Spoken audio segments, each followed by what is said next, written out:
Hey everybody, welcome back to Whiteboard Finance. My name is Marco and I'm here to help you master your money and build your wealth. Thanks to Kudos for sponsoring today's video, but more on that later. In today's video, I'm going to teach you how to pick the best credit card for you and your situation based on your needs.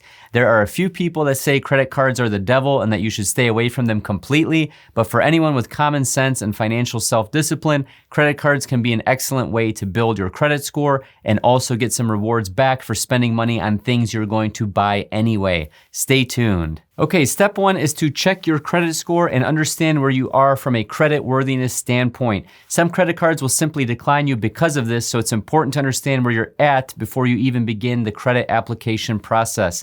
This step isn't 100% necessary, but it's important to understand your credit score regardless of whether you're applying for a credit card or not. Most of the best credit cards require a somewhat decent credit history, but there are also cards created specifically for people with not so great credit or with a limited credit history, if you're in college or if you're young, for example.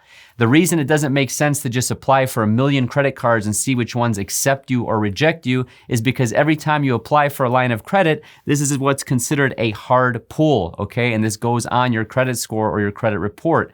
These hard pulls can actually hurt your credit score, and some of them stay on your credit report for up to 2 years. When I used to sell cars, I would see this every so often from people getting their credit pulled multiple times from multiple dealerships because they were shopping for the best rate for multiple different cars. If you keep doing this, there's a chance that this could hurt your chances in getting approved for cards or any type of loan in the near future. So there are a few different ways to check your credit score, but the easiest one that I found is just to actually use your current savings account or bank if they offer it. I use Capital One 360 and I'm literally one mouse click away from being told my credit score. At the time of this recording, you can see that I'm a 821 credit score. This specific service may not be one of the 3 major credit bureaus such as Experian, Equifax, or TransUnion, but this at least gives you an idea of where you're at in general. This doesn't have to be NASA precise, it can just be a ballpark score, okay? So if you don't have this feature in your bank account, you can easily go to Experian, Equifax, or TransUnion and get your credit report directly from them. Once you've done this, let's move on to step 2 and figure out what you want out of a credit card or what you want a credit card to do for you. Okay, step number 2 is to understand what you need or why you're even getting a credit card in the first place. Are you trying to build your credit score? Are you trying to earn rewards? Typically, credit cards fall into a few specific categories. There are secured and unsecured credit cards, and there's different types of each. So a secured credit card is just like a typical credit card, except that you need to put down a security deposit in order to become a card holder. This is typically an amount of money equal to your credit limit. So if your credit limit is $2,000, these issuers will typically have you put down $2,000 in cash up front. Once you become eligible to upgrade to an unsecured card, your $2,000 or security deposit will be given back to you by the card issuer. The second type of card is what we all think of when we think of a credit card, is called an unsecured credit card. This is literally a loan or credit without having to put money down or up front. It's a loan. However, these need to be paid off within a certain time, usually 1 month, or they will start to accrue interest, which is the bank's way of charging you for borrowing their money. There are a few different types of unsecured credit cards, so let's talk about those.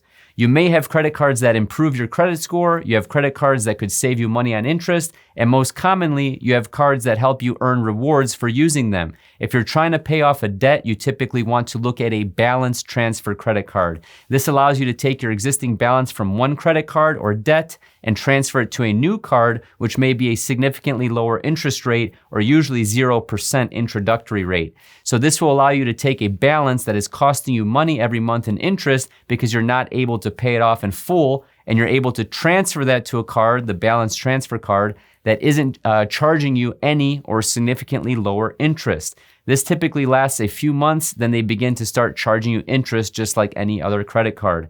The entire point of signing up for a balance transfer card is to pay off the amount that you owe before the interest kicks in. Now, if you are someone who doesn't carry a balance and pays off their credit cards in full no matter what, then you would most likely fall into the category of someone who is ready to earn points, miles, or cash back on their purchases.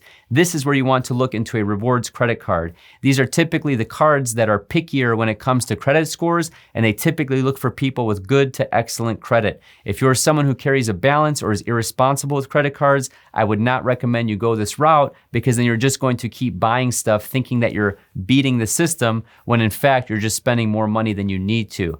If we break down the rewards cards, there are typically 3 categories for rewards cards. We have cashback cards that will pay you back a percentage of your spending that you can then redeem for a cash amount in the future. So for example, for every dollar that you spend, you may get a few percentage back in terms of cash. So these are typically good for purchases that you know you're always going to make, such as gas, bills, or recurring expenses that are outside of your ordinary spending. The second category are earnings cards that accumulate points instead of dollars. These are similar to chips at a casino, in my opinion. Points are just another way of representing dollars without actually using dollar bills, if that analogy makes sense to you. You can typically redeem these points for cash back, which we just talked about, or you can redeem them for travel, which there's usually a discount associated with that if you book through the credit card itself. That's what I do with my Chase Sapphire Reserve card. And then there's also gift cards and physical items such as merchandise as well. And then finally, for the third category in rewards cards, we have miles earning cards, which are similar to my poker chip analogy. These miles are just a made up metric or marketing, I don't want to say scheme, but marketing term. They're tied to a certain amount of money you get off for specific flights with a specific brand. So for example, my close friend hasn't paid for a United flight in years, and he usually ends up flying business class just using his airline miles or points. So when it's all said and done, all of these rewards are just simply a percentage of every dollar you spend, with some categories rewarding you more. At the end of the day, do the math, figure out how much you're gonna spend per year with a credit card with all your recurring bills and gas and things like that, and you'll get an idea of how many rewards you'll end up with coming your way. There are so many more benefits to using credit cards, such as travel protection, car insurance, and a plethora of other things, which is what today's sponsor Kudos will help you realize, unlock without any additional effort. Let's talk about that. Kudos is a smart wallet browser extension that works on both Chrome desktop and Safari mobile. It helps the average user save over $750 per year by picking the card that maximizes credit card rewards and hidden card benefits like purchase protection and travel insurance at checkout. Users just need to pick the cards they have from the 3,000 cards that Kudos supports. No card numbers are required. Getting started is simple. Just click on the link in the description below and add the Kudos Chrome or Safari extension to your device. You then choose what credit cards you have, pin Kudos to your browser extensions, and start maximizing your credit card benefits and rewards. For users who also choose to store their card numbers with Kudos, Kudos also streamlines the purchasing experience with a secure and seamless autofill experience that works on over 1 million sites on desktop and mobile devices. Kudos uses the same bank-level 256-bit encryption used by all major banks. Kudos has also a card explorer tool that lets you discover new cards that fill gaps in your wallet based on how you spend. Kudos is currently US only and is giving a $10 Amazon gift card towards Black Friday weekend shopping for US users. All you have to do is sign up before December 5th using my link in the description below, enter the code Marco_BF during onboarding, and make your first autofill purchase using Kudos. A $10 Amazon gift card will be delivered to the email address you signed up with within 72 hours of your first autofill purchase using Kudos. Use Kudos to start earning and saving more with your credit card today. Step 3 is knowing what criteria to look for and what questions to ask outside of just the interest rate, rewards, things like that. Here are some important questions that I would ask before I signed up for any credit card. If you're new to credit cards, you should be asking if this card will help build your credit. I know that sounds crazy, but make sure that they actually report your credit payments to the 3 major credit bureaus so that you are getting credit, badooch, pun intended, for all of your disciplined and diligent payments. The next important question that goes overlooked a lot of the times is, what is the annual fee of this credit card? Some credit cards cost nothing every year to open and maintain. Other cards, such as certain American Express credit cards, cost roughly $695 a year just to keep open. At this point, you need to do some simple math that we talked about earlier and figure out if the rewards outweigh the fees. If you're looking at a balance transfer card with 0% introductory rates or any introductory rate, you need to understand how long is that 0% rate good for example. So what does the rate become after the introductory rate? What is the card's balance transfer policy? And find out what types of debt you can or can't transfer when you're opening up one of these cards, because you may realize after the fact that you weren't able to even transfer a certain type of debt to this card. So if you're looking at rewards cards, you need to understand what categories you spend the most amount of money with, because certain cards may be more advantageous towards spending on gas compared to spending on restaurants, for example. So I would also be asking what types of introductory bonuses a lot of these cards have. With my Chase Sapphire Reserve, I get a ton of money back after I spend a certain amount of money within the first 3 months or so. I knew that I was already going to spend this amount of money, so for me, it was a no-brainer and it was literally free money. So these are the types of questions you should be asking before you apply for and start using a credit card for the long term. And step number 4 isn't really about the credit card itself, but it's just about understanding what you're getting yourself into. You need to know thyself, AKA know yourself. You need to understand how much it's going to cost you in interest if you don't pay off a balance in full.